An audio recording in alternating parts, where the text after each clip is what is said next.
Decoders. This is Chris Kidd and John May. We are back again, but we're in a podcast version. So this is episode 5 of our digital Decode deep dive. And we bring this to you in a podcast version because we definitely wanted to change up our style and how we communicate these more in-depth conversations with you, to be more conversational and to also just be a place where we have more dialogue and everything is just not so scripted. Because, you know, it's a little bit easier and more transparent that way, I would say. Definitely. Yeah, we wanted to just be able to come to you in any form and just as, I guess, consciously and open as possible. With that, we want to jump into our topic today. And it's very heavy, but absolutely necessary because so much has changed in 2020, not just in the media landscape, with the country, the world as a whole, due to a number of things. But this one specifically, we want to talk about how the impact of Black Lives Matter, the death of George Floyd, Ahmaud Arbery, Breonna Taylor, and so many more has affected the landscape of media and advertising, and specifically how it has impacted Black businesses as a whole. We've probably seen a lot of advertisers actually speak up and making actual statements and where they stand as a company for Black Lives Matters. But is that enough? We've seen Nike do it. We've seen Coca-Cola do it. We've seen Walmart, a lot of Target brands do it. A lot of apparel brands that they stand up and support. But is it enough? Is it just saying that, hey, I'm here right now? Is it a trend? Mm-hmm. What's actually being done to help make this change? The statement alone is a first step for a lot of companies who have done absolutely nothing to address it prior to that. In fact, I won't speak to their name specifically here, but I can speak to companies I worked for prior to where I work now that now have messages of solidarity back when the prior killings in, I want to say it was like 2016, took place with the rapid succession of, what is his name? Ferguson. Yeah, so in my opinion, I think that it's definitely not enough. Yeah. I think overall we have seen a lot of people express that online, that just a statement by itself is not enough. I think a statement is a first step, but definitely when it's coming from companies, one specifically, I won't name it, but that I worked for that didn't do a lot when a lot of its Black employees were talking about the issues around Mike Brown, and that responses we got from coworkers were essentially that, you know, everybody's going through something, or how do you think the police feel about it, or, you know, there's other issues going on in the world, that it takes more than just a statement of solidarity now, because a lot of people know how you've responded to things in the past. And so I think it's a first step, but it is a very small first step. Got it. No, I completely agree. I think that it is a first step, but it's a first step in the right direction, because it's having the conversation being told, right? So with that being said, a lot of advertisers, they are now speaking of the conversation. They're not talking about it, but what more can they do? And I'm excited, and I'm interested to see where that conversation goes moving forward, because, you know, you can always have a conversation, but how do your employees feel? How do your stakeholders feel about it? Are they just saying something just to say it, or are they actually saying something because they really stand behind it? Right. And I think even within that, I think I agree that it's still a huge deal, because I think there are a lot of companies that suffered for not saying anything. Yeah. And that is definitely not the right direction to go in either. Yeah. Particularly if you're a business who's not only employees, but customers at a majority level might be minorities. For example, if you think about a Walmart or even Amazon from an employee standpoint, as far as its actual factory level employees and actual employees that work inside the actual stores or the restaurants or whatever business it may be, if you're not speaking out for them, that in itself is an issue. So yeah, I agree with you there.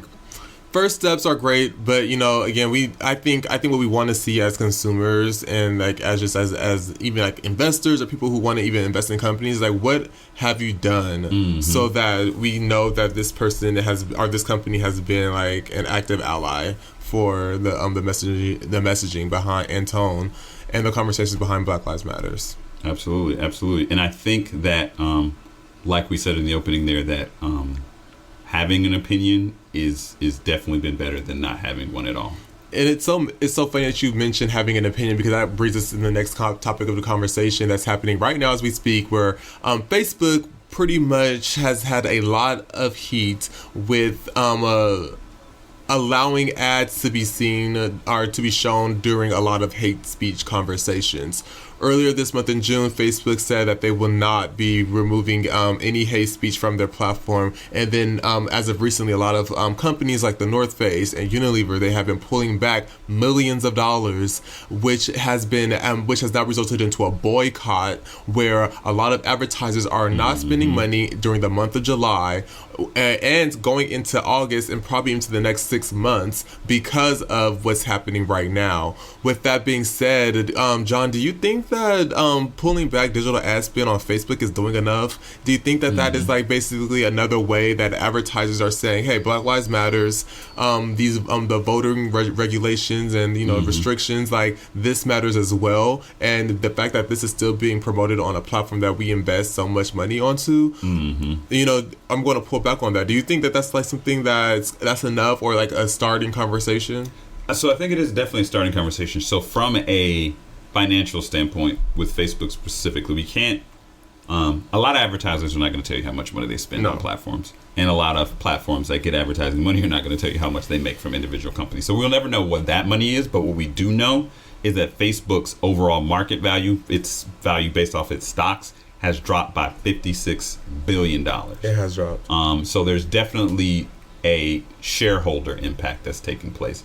And shareholders are going to respond to advertisers when advertisers at a company like Facebook make up 75% of your revenue. So I definitely think that it is a smart step. I think it is a step that has been asked for way too long, and now it's cool to take action on it. So I don't want to discount them for taking the action, but I do want to chastise them a little bit for taking as long as they did. I agree. I think it's a little ingenuous just seeing how or disingenuous. What's the word?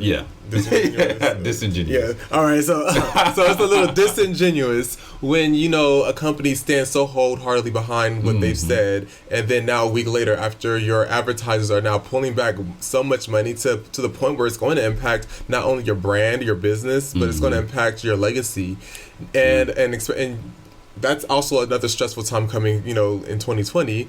But with that being said, I think it's disingenuous when Facebook is now saying, okay, JK, we're now going to change our hate speech our hate speech policy now. Yeah, so I think it was to be in favor of the conversations that's happening. Yeah, I think it was the Friday of as speaking to this. Yes. On today being the 28th, I think it was on the 25th that Mark Zuckerberg finally came out and said, okay, maybe we will make a few little changes. Everybody calm down. We'll do a little bit of something after our stock dropped and we lost $56 billion. Right. But I think that it kind of, puts into question Facebook's place in society as far as big tech and advertising goes. So definitely something to consider as an entrepreneur, whether you feel like right now is the right time to advertise on Facebook. Might be something to consider from a PR perspective. And it might just also be a time to look at what other avenues there are out there for you to invest your dollars. Well, I can tell you what's happening in the marketplace right now, and this is some great insight for our listeners right now. So decoders, if you aren't in the advertising space right now, a lot of advertisers, as we mentioned before, are taking their money that they've had allocated for July for Facebook, and they're allocating that money into other social platforms. LinkedIn, Twitter, anywhere else, anywhere where they're choosing to boycott Facebook right now, they're going to put that money into other platforms. With that being said, those same advertisers aren't directly saying this to Facebook because they know that they're taking a stand and a statement that might bite them in the ass later down the road.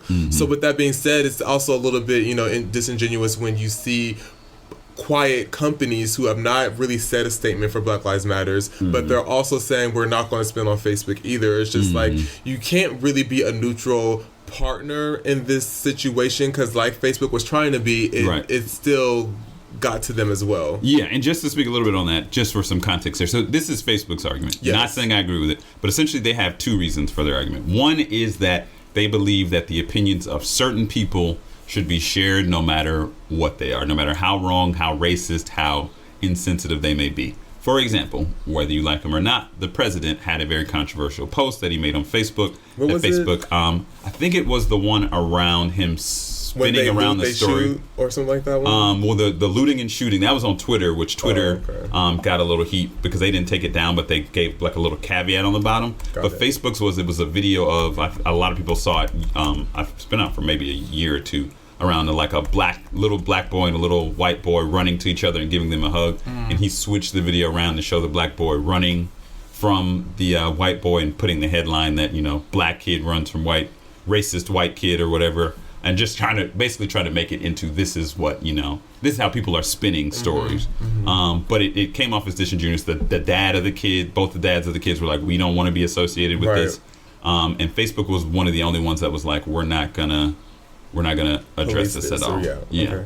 And so that caused some issues. And then just the other is that there's a lot of private hate groups that use Facebook to communicate with each other across the country, and that Facebook has not taken them down, because its argument is that in order for free speech to exist everywhere, it must exist anywhere, in that we must have the KKK and White Lives Matter and whoever else wants to be on there, if we're also going to have Black Lives Matter and other social justice groups, that in order to be fair, we have to allow them to stay on there. And I think we talked about this a little bit too, which I honestly believe, and again, this is my opinion, not speaking for anyone else I may work for or do work with, but I think it probably is also going to be the end of the reign of Mark Zuckerberg.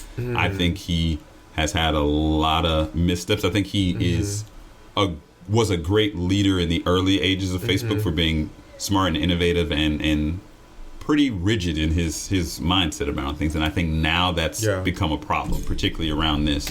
And I think that the shareholders are going to start asking for someone different, because the advertisers already seem to be, and they're going to probably bring in someone who's a little bit more corporate minded, a little bit more traditional for Facebook as it becomes a more mature company to think about the PR implications of a lot of the decisions they've been making.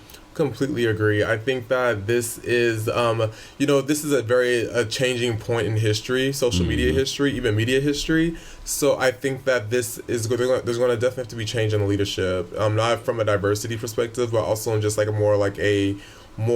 put the people who does this, whose jobs, who know that this is their job, put those people in those positions so that they can help redirect the conversation. And I just thought of something too. Imagine this. Now this would be a huge move for Facebook if they did it, and I could see it happening, but I could also see some leadership, including Zuckerberg, disagreeing.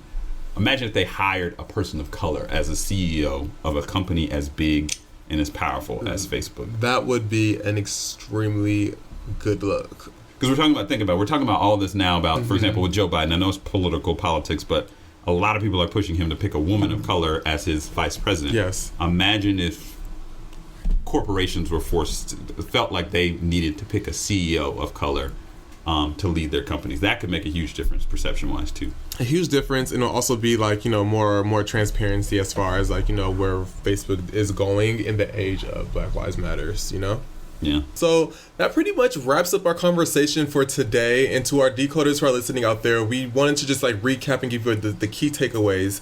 One, invest in PR, public relations. Absolutely. Those will be the people who will help save your brand perception in these sensitive times right now. We also talked about picking a side. You cannot be a company with all this resources and with all this significance or impact in the world, and you are very neutral. You have to either choose you're on side A or side B. You really can't stay neutral, because when you stay neutral like Facebook, you see how this decision, how they reneged on their decision as to remove hate speech or to keep hate speech on their platform. They reneged on it, and now people are still pulling back money because it comes off as disingenuous. And now they have no fans. I don't want anybody to be on the side of Blue Lives Matter, but at least that's the position that you take, and if you take it, you're going to get fans and you're going to get haters, but you're going to get fans. Facebook has no fans at all. And when you take in their other hiccups that we talked about, that also, is like another slap in the face, to the people who are really trying to keep Facebook to be the top of the top social platforms. Do we think this is the end of Facebook? No, completely not the end of Facebook, but this does create an opportunity for other social platforms to step up where Facebook has not been so great on, but it also does give Facebook to take this time to invest and rebrand Instagram so that they can still not only one remain at the top, but two also show like, you know, we're still the top players in this game, and although we messed up in our brand perception, we're still the number one social platform. And I think on that end for you as well, maybe look at the opportunities to take advantage of some of these newer social platforms. I think even we've talked about this earlier, that, you know, don't follow every trend that pops up. Like, for example, if we had told you to put all your money in Vine a few years ago, that would have been a mistake. But I think now with this happening... To support Jussie Smollett. But. Right. I think now with this happening, for example, TikTok and Snapchat do offer some opportunities. YouTube's been around for a while, but it offers some opportunities there too. Like, this is the perfect time to make sure you don't put all your eggs in one basket, for sure. And it also just shows you to just utilize all your resources. You know, you definitely rely on public relations, definitely rely on HR, definitely rely on your, you know, diversity and inclusion groups. Read your comments on your social media platforms. Don't ignore people when they have opinions. They will share them. They will share the fact that you didn't respond to them. Exactly. And that is all about brand perception. And that's something that you definitely want to keep high, because at the end of the day, your name is all you have. That's right. All right, Decoders, that's it for this, our first Decode Deep Dive podcast style. Right. We will be on Spotify and a few other podcast platforms. Apple Podcasts, Google Podcasts, Penny Podcasts, whatever they are. We will try to be on all of them. In the meantime, you can make sure you like, follow, and subscribe to our YouTube channel, where you can see the rest of our Decode Deep Dives in visual format. And you can also see us on Instagram at @digital_decode. Later. Peace.